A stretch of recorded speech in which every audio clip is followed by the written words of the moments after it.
Well, hello everybody. I am Sally, your Monday vlogger, and this is Proof Weight Loss Surgery Works. Welcome. I feel like Alice having run down the rabbit hole, chasing and chasing and chasing. Now I'm going to mix my metaphors, my own tail. This is an awesome question, Wendy. Let me see if I've got it right here to print. I've been doing some research, and here's the question: BMI chart. Do you believe? It's like Santa Claus. Do you use it? Is your goal weight based on BMI chart? Tell us why or why not. If not, how did you choose the goal weight? Okay. Oh my gosh, so much interesting information. First of all, let me just say for myself, let me get myself out of the way first.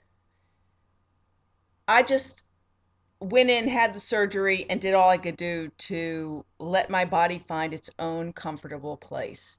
Um, Whatever I have done has brought my body to a place where it seems to want to stay. I've been in maintenance over a year now, at goal, well over like 14, 15 months at goal, um, and in maintenance that long. I'm like 2 years out last November 4th. Okay. Having said that, I freaked out at one point, didn't know how too thin would be, blah, blah, blah. I've gone down to 130, 131. I've been at 129, 128, which is really when I hit a low point. That's as low as it ever goes. Usually I'm sitting around 130, 131, 132, 133, all my happy zone. Doesn't seem to be any drama to stay here for me. I would say, according to the computer calculations, light exercise, meaning I walk every day for 30 minutes, maybe 60 minutes, depending some days. And I go to the gym 3 days a week to do body pump. But I've just started back at that. Okay. So, having also full disclosure, I had gastric bypass. I recently had plastic surgery and removed some excess skin, but it was nowhere near any kind of poundage people expect when they have plastic surgery to pull skin off. I had gotten so thin, they questioned did I have any fat to pull out to inject in my butt, which they were going to do for free. And they said, "Oh, well, I don't know if we can find any fat on you," which leads me to something further down the road, another calculator. Anyway, having said that, back to BMI. I went where my body wanted to go. I tried not to think about anything else. I did try not to get derailed by anybody else's projections on me. My doctors never really gave me a number. I think doctors generally, they give you a number that they would be happy with because it makes them a successful statistics and you a successful statistic. If you lose 50% of your excess body weight, that means I would have lost 60 pounds instead of 120 pounds. And for me, that wouldn't have been successful for me. This is a major surgery I did. I was going to go whole hog, 100% excess body weight loss if my body would cooperate. I was going to do everything I could do. I did it. Boom, I'm done. That's it. That's where I am. I'm 54. I'm 5'5". I weigh 131 pounds this morning. That's my story. Now, let's get to that BMI chart. Of course, I paid attention to things like that. I mean, anything that makes you feel like you got bragging rights and you can feel good about something, you pay attention. If it's something you don't want to hear, you don't pay attention. That is neither here nor there. That's the human condition.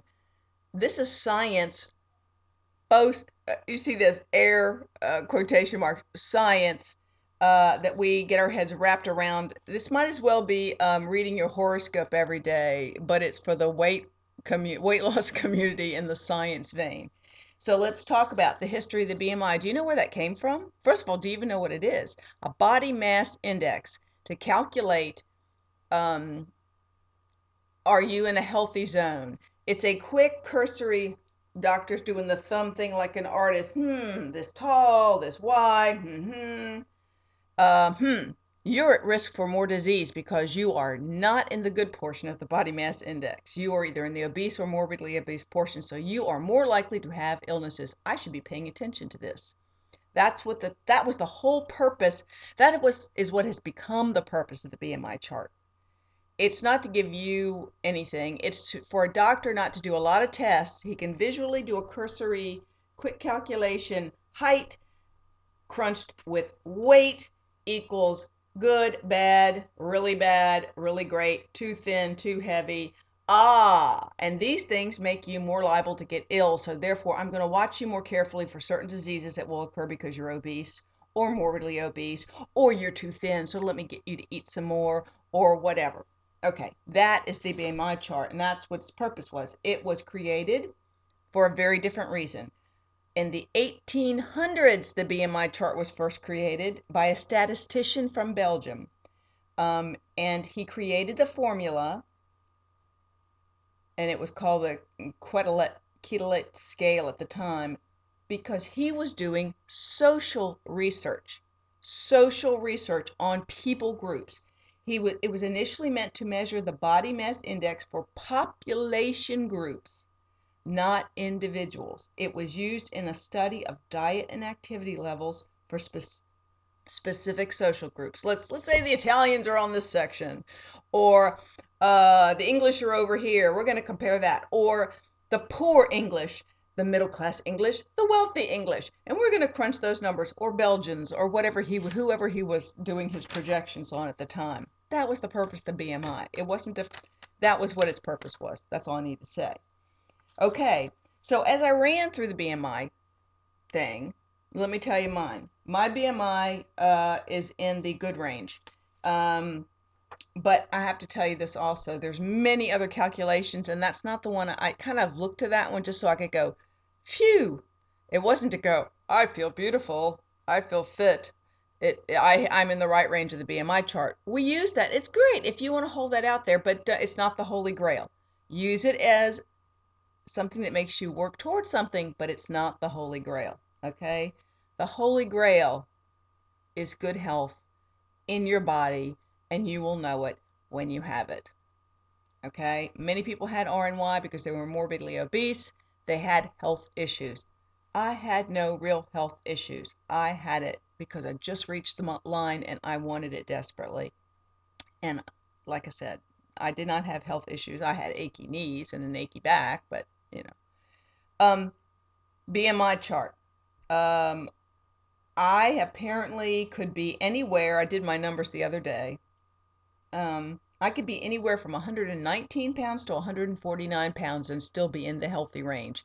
Do you see? The chart gives you a range. It's not just one number, it's a range. There's another, and I have some information I'm going to put below for you to just kind of like, if you're really curious, I used to look at every way to look and crunch how I was doing as I was doing it to feel good about myself. Um, and I want to say those are fine for just, it's like reading your horoscope. I mean, a little better than reading your horoscope, but you lose these little number crunch calculators to go, it's like counting your calories or figuring out how many calories you burned at the gym. It's just stuff to keep you motivated. It's just like that carrot dangling out there. But don't let it beat you up. Do not let the BMI chart beat you up. Don't, I strongly encourage you to do all the things you can do to be a healthy individual. Eat whole foods, mostly green. That's me. Make sure you're getting in your protein like you should, as we all need protein to be strong and healthy. There are many places to get protein, not just animal flesh. That's me. Exercise every day. Move every single day. Be glad that your parts work and move them. Do I sweat? I don't. That's me. But I walk every day and I go to the gym 3 times a week. And I feel glad to be alive when I wake up every morning because I move it, move it, move it. I don't sweat, but I move it, move it. Okay. I'm also 54. If you're younger than me, do some more. Um, uh, there's some things called I'm going to put up a note here for the healthstatus.com website. They must have a gazillion little tests you can put your numbers on.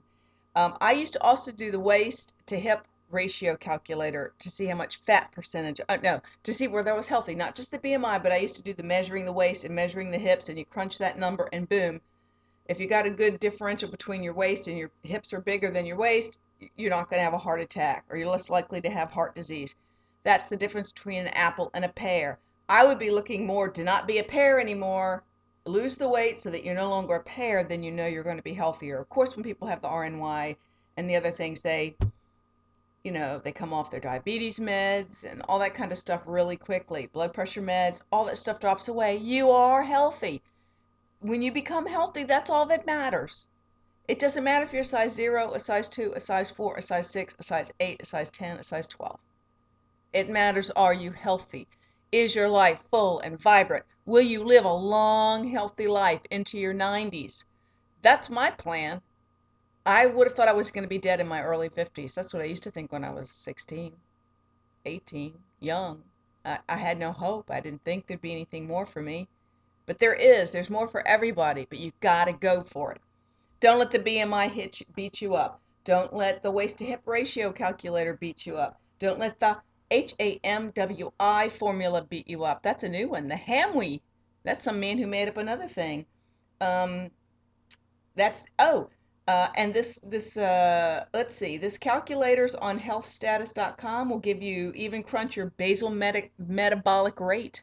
So you know what your basal metabolic rate is to see how well you burn or don't burn or how many calories you can eat a day based on your height, your weight, and your activity level. I want you to know that if I say that I'm slightly active or moderately active, there's only a 200 calorie differential for me every day. And that's still about 500 calories more than I eat every day, or whatever. I did the body fat percentage calculator. That's another one of my favorites that I used to go to. According to the Marines, I'm 25% body fat, 25 and a half, and the YMCA says I'm 21.91, which is almost 22. And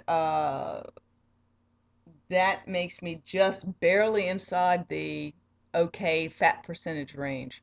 And yet, I have people that say, "Are you sure you're not under fat?" Actually, the good range is 22 to whatever, but 26 or something like that, based on height. Um, so that's another fun thing you can do. But again, things like calipers, that doesn't work on people that have lost weight and have a lot of skin. Those caliper pinching things, there's just too many ways to measure for someone else to be measuring. Are you good enough now? Are you healthy now? Do you know who the best judge of are you healthy now is?